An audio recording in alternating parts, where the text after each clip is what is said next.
Hi, greetings, fellow Arrow fans. Well, our look at Season 2 of Arrow now continues on with the episode State v. Queen. It is revealed that the Count escaped from prison during the earthquake in the Glades, while also giving Bart and Mathis the keys to his cell, leading us to escape as well. 6 months later, Moira's trial begins and Oliver, noticing that Diggle is ill, sends him home to rest. Moira's trial begins and Diggle returns to Queen Consolidated instead of going home. Felicity suggests he has the flu, and he reveals that that's impossible because he got the flu shot and then he passes out. Felicity, Oliver, and Diggle convene at the foundry, and Felicity reveals that Diggle has trace amounts of vertigo in his system, and they figure out that the Count escaped at the same time as the doll maker. Oliver gives her the antidote dart and returns to court. Adam Donner brings Thea onto the stand. As he questioned her, Adam suddenly collapses, leaving Laurel to finish the prosecution and Moira queen.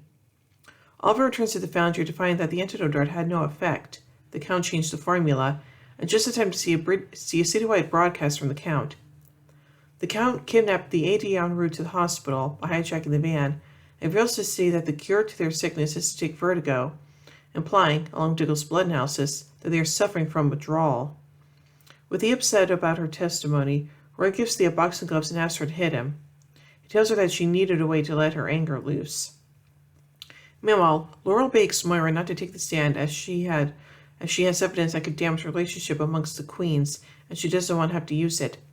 Instead, Moira tells Oliver and Thea the truth before court, even though Thea had previously asked the same question and in court. Laurel uses an affair Moira had with Malcolm Merlin to prove that Moira was never in any true danger from Merlin. He didn't kill Walter because of her persuasion, and there was no reason for her to truly fear him, which cast doubts on Moira's entire defense. Felicity is able to locate the Count, and Oliver saves the assistant district attorney by the expense of allowing the Count to escape. After the camera reveals he knows the arrow is no longer killing people. Later, Felicity and Diggle work out that the victims had nothing in common. Their places of employment show a clear pattern throughout the city, the immunization ban that is giving flu vaccines. With Diggle out of commission, Oliver focuses on Moira's trial. Felicity investigates the van alone without telling Oliver because it could be nothing. She finds the van and vertigo inside and is promptly captured by the Count. While Oliver and Thea wait for a verdict in Moira's case, the Count goes to Oliver, revealing that he's figured out, by Felicity's work badge, the proximity of Oliver's attempt to score vertigo with the Count's previous encounter with the Hood, the Oliver Queen is, in fact, the arrow.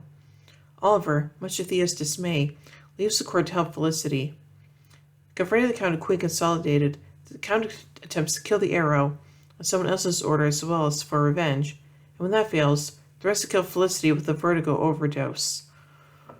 When Oliver reveals himself and lowers his bow and drops the arrow he had prepped to shoot, he tries to convince the Count to leave Felicity out of their battle. Instead, the Count moves to poison Felicity anyway. In order to protect Felicity from being injected with vertigo, Oliver's forced to break his vow and kills the Count. Oof. After returning to the courthouse, Thea and Oliver go back for the verdict.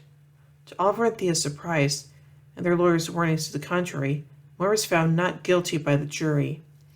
After the verdict, Oliver returns to the foundry to quickly check on Diggle and Felicity before picking up his mother after she's freed. He's glad they're both okay, but also bemused as how his mother wasn't convicted, believes the questions he has for another day as they are all either injured or exhausted from their encounter with the Count, and he's grateful that his team is all right. After Diggle retires, Felicity tries to apologize for the arrow having to kill the Count.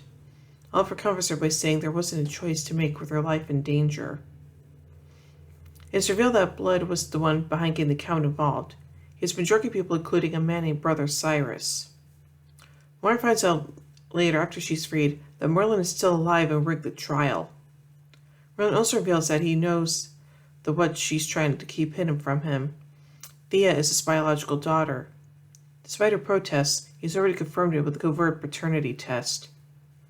In a flashback to the island, Shadow and Slade rescue Oliver and Sarah when Dr. Ivo and his men come to the island to find a stone arrowhead left by the Japanese soldiers. After Slade and Shadow have rescued Oliver, and Oliver included Sarah in his return, Shadow reveals that she has the arrowhead Ivo was looking for on the dead bodies. It has coordinates where the submarine Ivo was looking for wound up. Sarah reveals whatever's on the sub will save the human race, and Oliver wonders if it will save an injured Slade. Meanwhile, elsewhere on the island, Ivo, due to the captain's failure to prevent Oliver and Sarah's escape, kills him and promotes his other companion to the position, revealing how cold-blooded Ivo personally is, despite what he's told Sarah about using whatever is on the sub to save the world. Oof. So let's take a look at some trivia surrounding this episode. This episode marks the name change for Cecile Adams from the Count to Count Vertigo. This is the first episode that someone has figured Oliver Queen is zero, with pure deduction and Oliver not being involved in any way. Malcolm Merlin makes his first appearance this season and is revealed to be alive despite his apparent death in the first season finale, Sacrifice. Felicity Smoke, speaking of the Count's possible location, says he could also be in Markovia. In the comics, Markovia is Brian Markov's kingdom, to which Count Vertigo seeks to stake a claim. Adam Donner says that Thea visited Mara for the first time on October 9th. The aforementioned visit took place in the episode City of Heroes, which aired on October 9th. After Moira's trial, a new sync on Felicity's computer gave her saying that the Starhub's particle accelerator will be turned on time. This is the foreshadowing of Barry Allen, who gets his powers from the accelerator and made his debut and appearance in the next episode, The Scientist. Count Vertigo happened to use the Starlab satellite to broadcast his message. So overall, I think this is pretty interesting, and yeah, the big reveal that Malcolm Merlin is still alive, yeah, that kind of took me aback for a bit, so yeah. So overall, I give State v. Queen 4 arrowheads out of 5. When I tune in a bit, we take a look at the next episode, The Scientist. So, until then, in the words of Oliver Queen, you have failed this city.